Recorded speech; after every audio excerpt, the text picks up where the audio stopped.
Olá, o meu nome é Nelson Ferreira, sou artista plástico, luso-britânico e estou a expor aqui na Igreja de São Vicente, em Évora. E é uma honra expor numa cidade tão bonita, a cidade é absolutamente fantástica. Temos uma arquitetura fenomenal que nos vem do passado e esta exposição acaba por ser também uma homenagem a vários tempos históricos, incluindo o passado. Acho que o século XXI sofre de uma doença muito grave de cisão, a todos os níveis. E nas artes plásticas temos exatamente a mesma doença, que é, há uma espécie de ignorância total daquilo que os mestres antigos fizeram.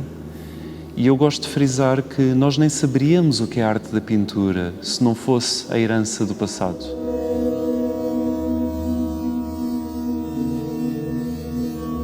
Eu decidi fazer uma exposição que presta homenagem a vários tempos históricos e que vai desde as origens, neste caso os ícones que foram pintados em estilo bizantino, porque como a exposição é numa igreja, decidi respeitar esse espaço. Os ícones foram pintados à moda da Idade Média e usando técnicas principalmente entre o século VIII e o século XIII.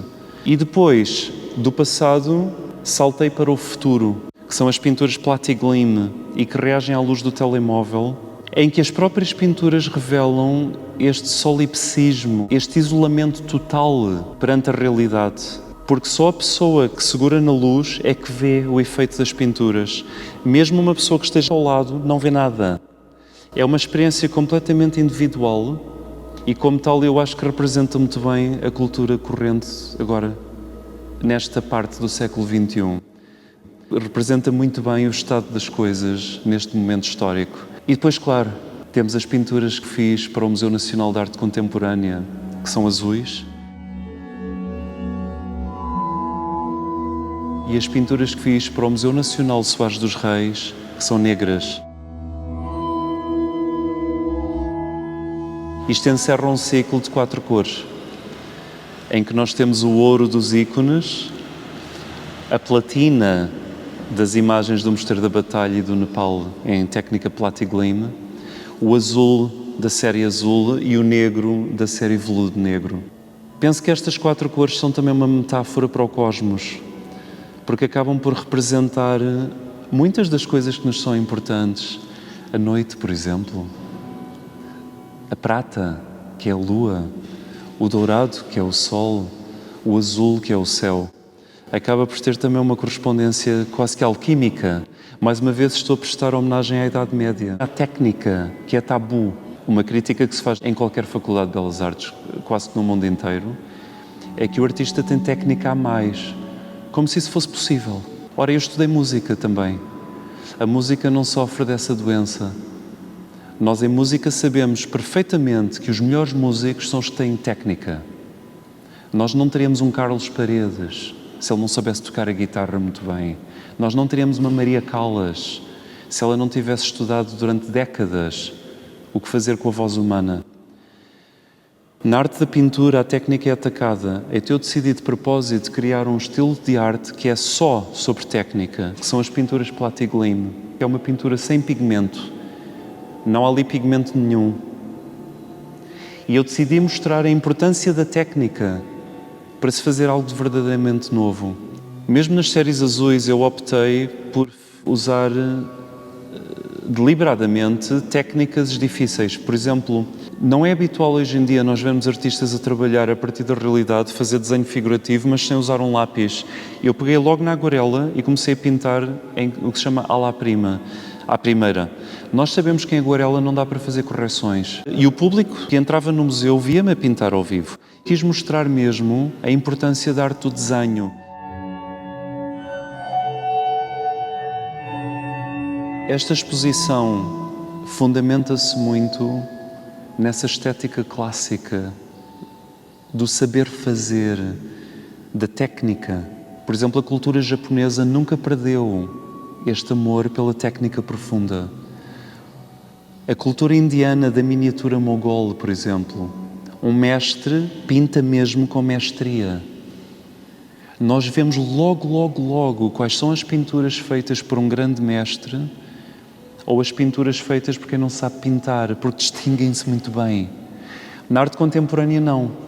Podemos estar a olhar para lixo total, mas vale 10 milhões de euros. Porquê? Porque alguém disse que sim. Nós criámos regras extremamente rígidas e, na minha opinião, muito pobres sobre o que é arte. E hoje em dia confunde-se arte com autoexpressão, o que é historicamente um disparate inacreditável, porque uma pirâmide egípcia não tem nada a ver com autoexpressão. Um ícone bizantino não tem nada a ver com autoexpressão. Portanto, quando nós definimos a arte de forma tão pobre, quando nós dizemos que a arte é sobre o eu, estamos a dizer que 99% de todas as obras de arte que alguma vez foram feitas em qualquer período histórico e em todas as civilizações, estamos a dizer que isso não é arte. É claro que a arte pode ter a ver com autoexpressão, mas a autoexpressão não é minimamente necessária para se fazer grande arte.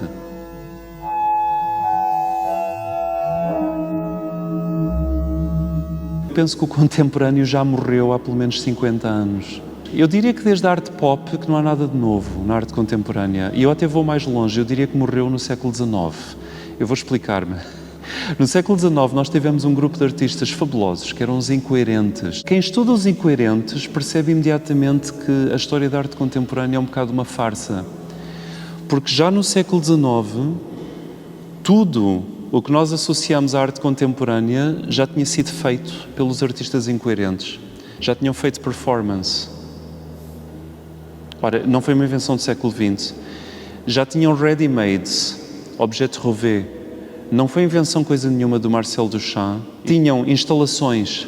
A arte abstrata não nasceu coisa nenhuma no século XX. Não foi nem Kandinsky, nem Malevich, nem nada disso. 30 anos antes, já os artistas incoerentes tinham feito obras de arte completamente abstratas. Curiosamente, foram as artes ditas comerciais que mantiveram o conhecimento clássico. Foram as artes como a ilustração que mantiveram a qualidade gráfica durante o século XX, enquanto que nas escolas de belas artes o belo era atacado.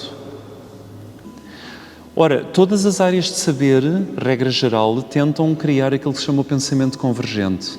O que é o pensamento convergente? É, se perguntarmos a 30 especialistas e fizermos a mesma pergunta, idealmente todos darão a mesma resposta. Por exemplo, em ciência é muito mau se cada um tiver a sua opinião pessoal, não é? Em ciência isso não pode existir. Tem que haver pensamento convergente, correto? A arte é o oposto. A especialidade da arte é, se perguntarmos a 30 artistas a mesma pergunta, nós vamos ter 200 resultados diferentes. Eu penso que com esta exposição pode haver um convite ao público voltar a prestar atenção às coisas mais subtis da vida, às coisas que estão veladas, às imagens que não são óbvias, às pinturas que é necessário estar a observar com muito cuidado para nos apercebermos da subtileza que está lá escondida. Esta ideia de estar velado é muito importante nestas obras. Pinturas que nós nem sequer vemos, por exemplo, se não tivermos a luz do telemóvel à frente dos olhos, ou pinturas que, como são em vários tons de negro, à distância parece que nem têm imagem e, no entanto, estão lá retratos. E psicologicamente representam muita coisa. Quando se presta atenção às imagens, as imagens são uma fonte muito rica de informação sobre o mundo. Há estatísticas muito contundentes sobre a incapacidade do público contemporâneo de se concentrar seja no que for. Por exemplo, os maiores museus do mundo têm conduzido estudos desde os anos 60, mais ou menos, em que câmaras que estão escondidas nas salas mostram quanto tempo é que o público dedica às obras-primas, às grandes obras mestras da civilização. Nos anos 60 era aproximadamente 30 e poucos segundos por cada pintura. Hoje em dia é menos de 4. Se não me engano, acho que os últimos valores estão em 3 segundos e meio. E não interessa se estamos a olhar para um Rembrandt ou para a obra de um amador. Dedicamos exatamente o mesmo tempo e não temos filtro absolutamente nenhum sobre o que é uma pintura de qualidade ou sobre o que é uma coisa completamente irrisória em termos pictóricos. Dedicamos o mesmo tempo a tudo. O que significa que nós não temos capacidade crítica. Os artistas estiveram sempre na vanguarda das grandes mudanças sociais. Hoje em dia não. Hoje em dia o artista não é visto como um intelectual. Foi reduzido a uma condição de serviçal. A arte foi reduzida a mero aparelho de massagem ao ego do cliente ou ao ego do observador, do público. A arte nunca foi isto, historicamente. A arte, por vezes, dizia verdades muito duras. Em todas as faculdades de Belas Artes agora, só o conceito é que conta e então fala-se muito da palavra. Explicam-se experiências visuais através da palavra.